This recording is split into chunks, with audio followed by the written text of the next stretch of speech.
For those of you who have heard the first episode, welcome back. For those of you who are just tuning in, welcome to PolyTicks. I'm Micah.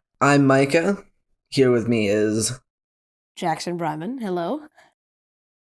And today we have a special episode. We're going to break down Iowa, New Hampshire, and impeachment. So stay tuned. We got a really special episode ahead.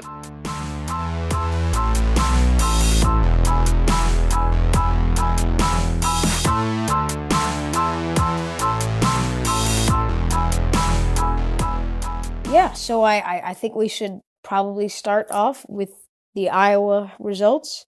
There is a song from a 1957 musical called The Music Man. It's called Ought to Give Iowa a Try, which I'm sure many of you have heard of. But in light of the somewhat disastrous results from last week, a lot of people are rethinking that statement. Micah, if you would care to elaborate a bit on what I mean there. Yeah, so if you have been living under a rock or with no internet, to catch you up, Iowa was the first Democratic primary, or rather caucus, and in the counting of the votes, chaos ensued. Now, I think Jackson would be the best to comment on this, to go into more depth, but basically, Iowa's like, yeah, let's try a new app, called it Shadow, and, well, it broke. So, goes to say, you don't do online vote counting. It's all around a bad idea. Yeah, or that is after the 2016 Democratic primaries, the DNC had a bit of a moment of reckoning because they were being attacked for not being transparent enough, especially by those in the Bernie Sanders campaign who expressed views that the DNC was kind of working against him to support Clinton. And they had this new idea. They had 4 years to create this new caucusing method of counting votes, which would be, for the first time, actually count the first and final alignment votes. So for those who don't know how Iowa caucuses work, someone who wins Iowa might not necessarily actually have the most physical number of votes because of the way state delegates are awarded. They tend to give somewhat of an advantage to rural areas. So the Bernie Sanders campaign kind of pressed for a more open process with this app that would count state delegate equivalents as well as all the votes. And basically what happened is when precinct chairs were entering data, the app broke and it failed to send to the the Iowa Democratic Party in Des Moines. So we had no results for almost 12 hours after caucus night. Right. I remember in school, the day after, we were just checking it, nothing. And then aside from talking about it on the podcast, I haven't really looked into the polling numbers there, but I opened it up that evening and I look and I see 62%, right? Yeah. 62% in, Pete Buttigieg and Bernie Sanders neck and neck, and this is something, I'm sure, the polls were showing that this is something that kind of took me by surprise, because right out of the gate, we see one of these people who has been a face in it, but really never got big traction in the first caucus, the first showing of actual votes, if not winning, tying, right? And so that was something very, very interesting.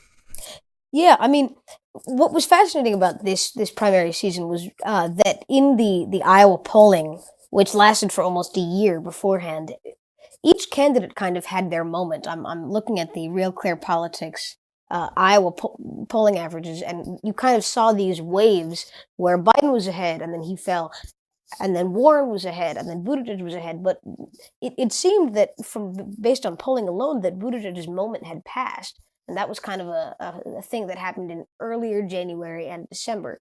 And so a lot of people thought Biden would have a stronger showing because of his supposed strength with rural white voters, and I think it was a big blow to his campaign to finish fourth, to have to split the moderate vote almost three ways between Buttigieg, who had a lot of rural strength, and Amy Klobuchar, who had a surprising but not fantastic showing in fifth place. She got 12.2% of the vote, and she did get a national delegate because she got 15% in Iowa's 4th congressional district, which is the most conservative. It borders Minnesota, and that is how the national delegates are awarded. You have to get 15% in one singular district to kind of snag anything really meaningful from there.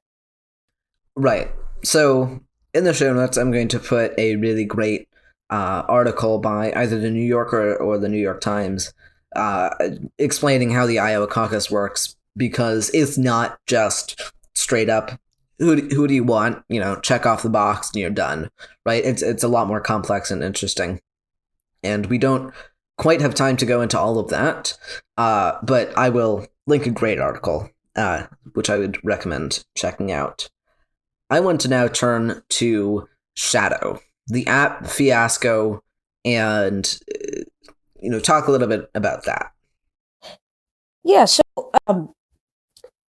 people had been considering the caucus system to be archaic and undemocratic in the past, but given that this new Shadow app kind of blew up, it sheds a whole new light on whether caucuses are really the best method to elect a president, because we've seen very low turnout relative to national primaries in caucuses before, but now that we're seeing, because this was a caucus, the only way to count the votes was with something like this, and this is how it turned out. A lot of people, or at least a lot more people, are saying, hey, we kind of need to end this caucusing system.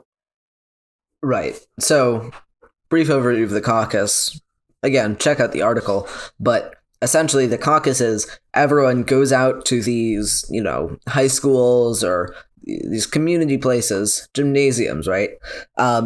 And you split up depending on which candidate you want, and then you basically have a debate and you argue and you try to swing people over.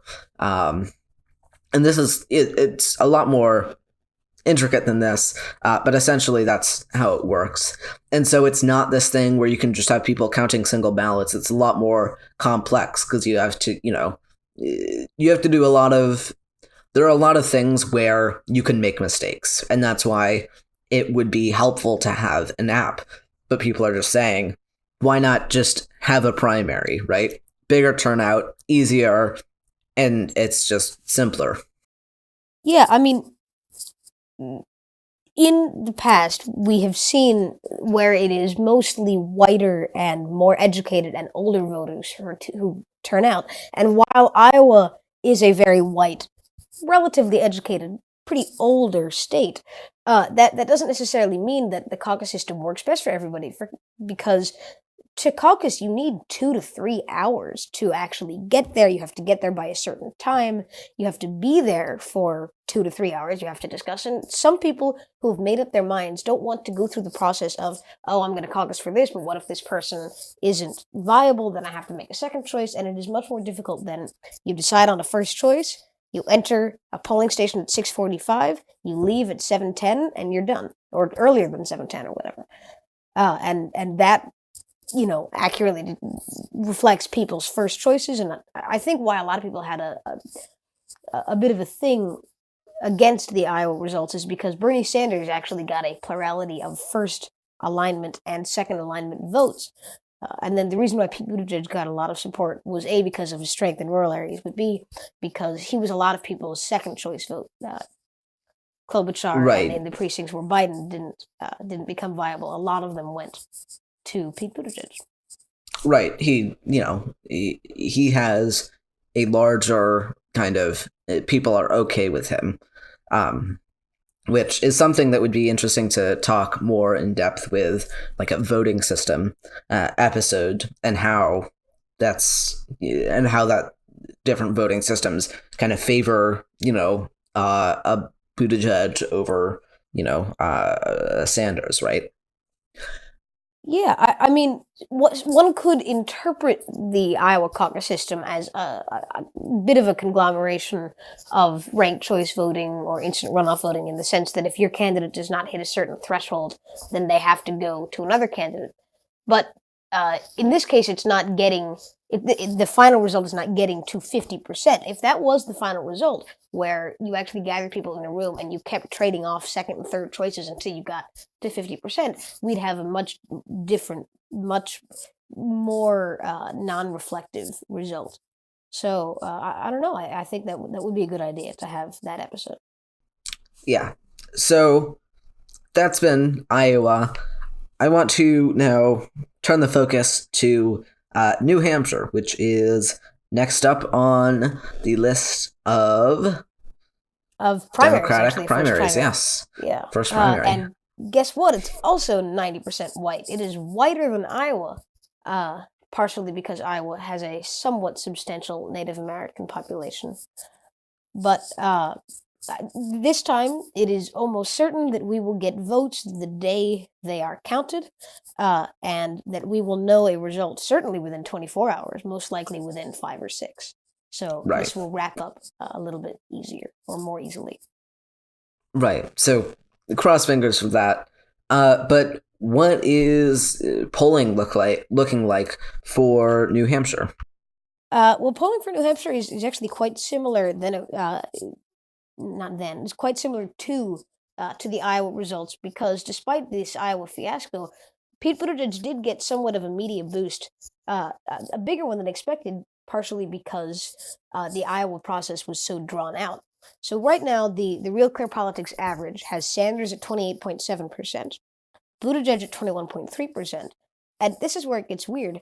Basically a three-way tie between Warren, Biden, and Klobuchar, but the person who's actually on the upper end of this is Amy Klobuchar, senator from Minnesota, who was rocketed into third place in a week, gaining more than 5%. That's almost doubling her support, which is not reflective of national polls. National polls have her in a very distant 5th or sometimes 6th, with Bloomberg in the race. So it will be interesting to see how Amy Klobuchar potentially siphoning the vote, the moderate vote, from Biden and Buttigieg, how that will play out, and whether the progressive wing of the party will succeed with a fractured moderate vote, or if.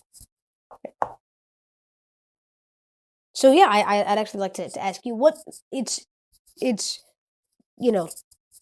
noon on Wednesday morning, and all of the results have been counted, even the last little stragglers from far north Coos County, which takes a long time to report. So it's 2 days after today, and all the votes are counted. What do you think will have happened? I think that because it's a primary, the Buttigieg obviously isn't going to have, as big of a lead. I think that he, is better in the caucuses, evidently. And so I think that it's going to be, I think Sanders is definitely going to take the majority. I'm guessing, right. Extremely Plurality. unlikely he gets over 50%. If Sanders is over 50%, right. He's probably wrapped up the nomination already. Exactly. I would say Biden is probably also going to soar ahead, I think. So if I had to put numbers to it, I would say Sanders is like 31, Biden maybe 20, low 20s, and then the rest of them, maybe Buttigieg gets, mid-teens, and the rest of them get, around 10%. That's, if I had to guess, that's what I would say. But on the show notes, you have something here. called the Bloomberg factor. So, what is the Bloomberg factor? Well, actually, do you mind if I slightly disagree with you on the New Hampshire results there? I would switch Biden and Buttigieg and then force Klobuchar into fourth place ahead of Warren, and that's my prediction. But yes, on to the Bloomberg factor. Um, Michael Bloomberg is a smart person with a lot of means because he has money. And so he carefully inserted himself in the race at a time of great tension between the two leading factions of the Democratic Party.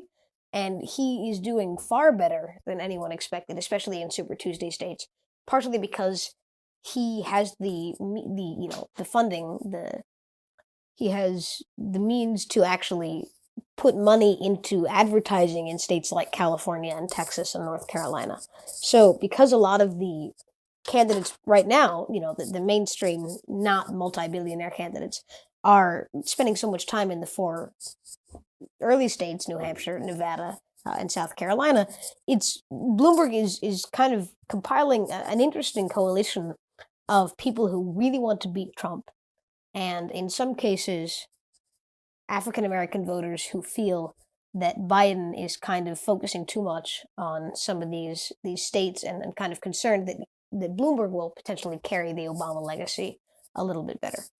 So Right. he's shot up to like 10% in the national polls, which is third or fifth. Right.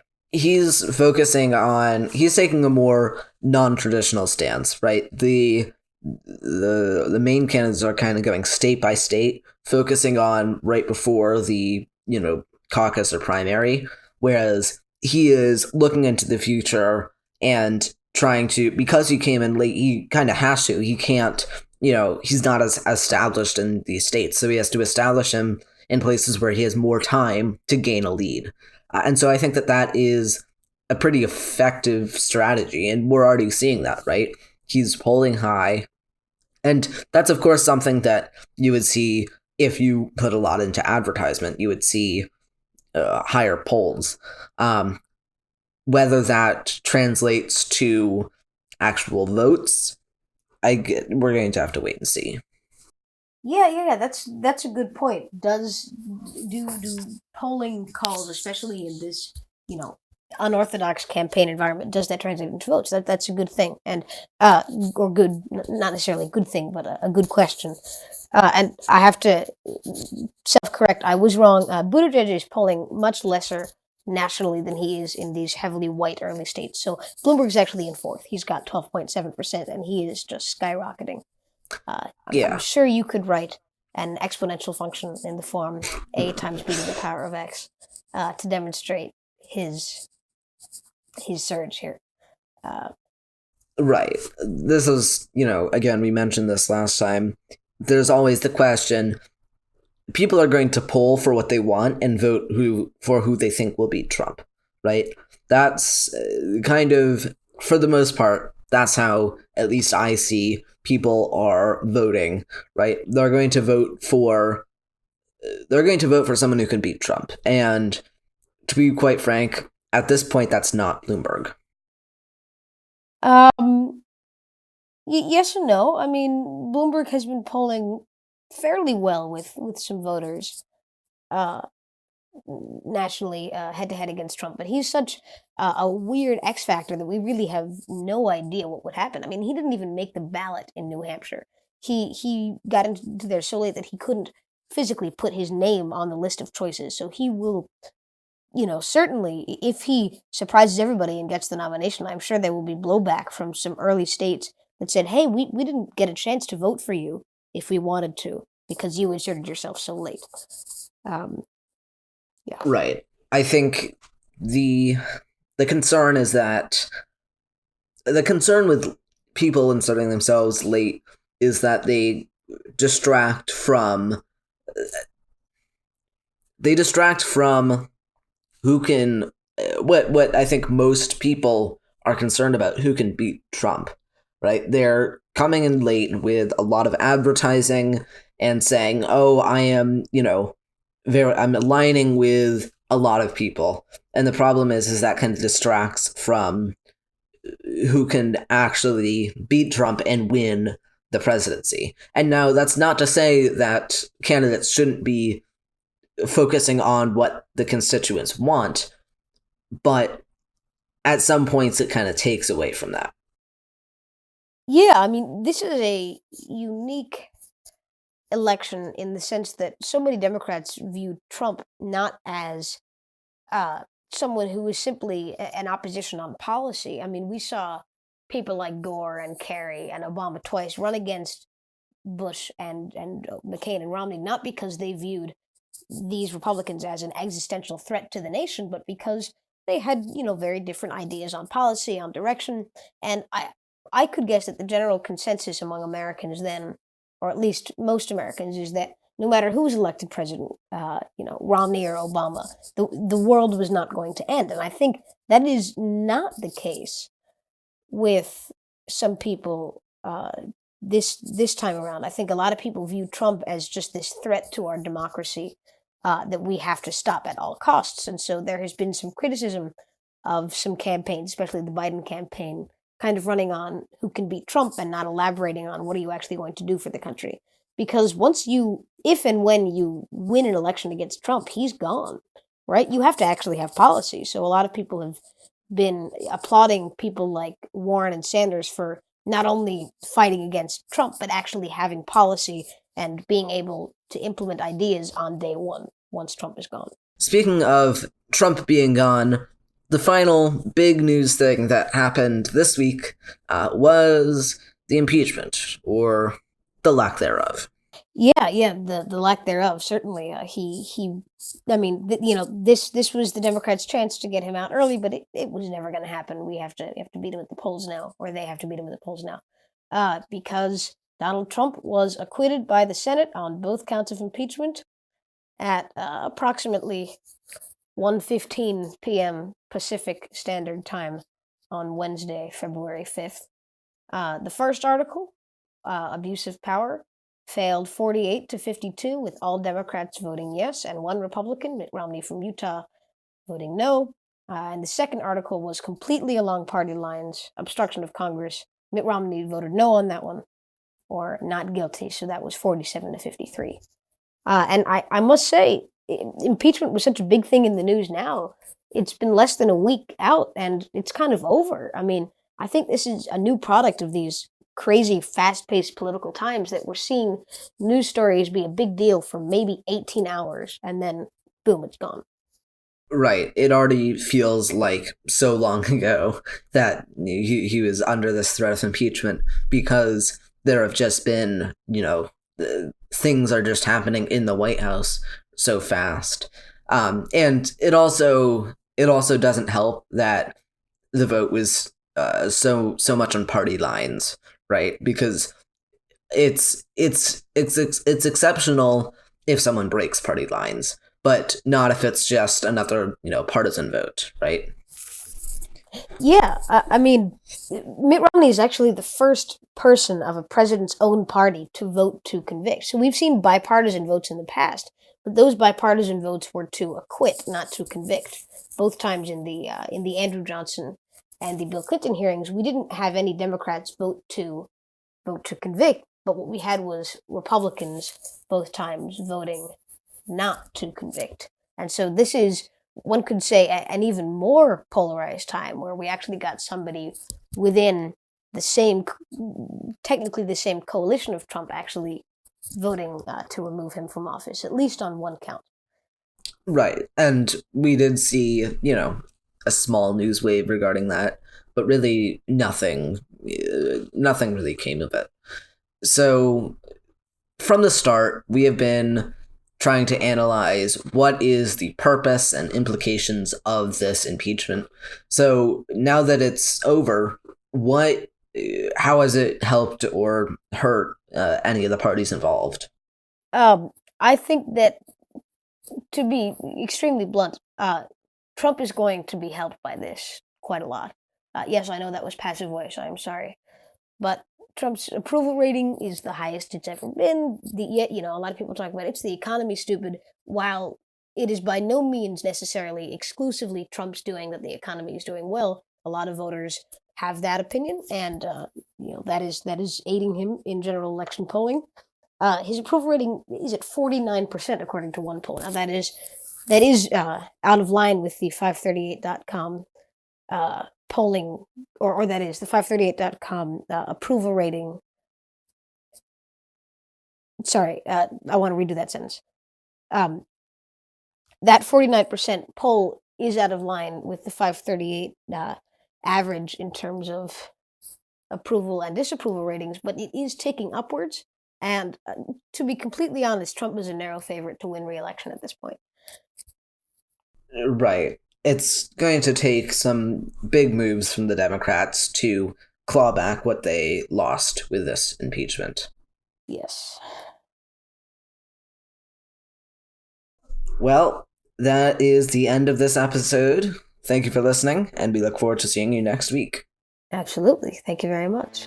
Have a nice week.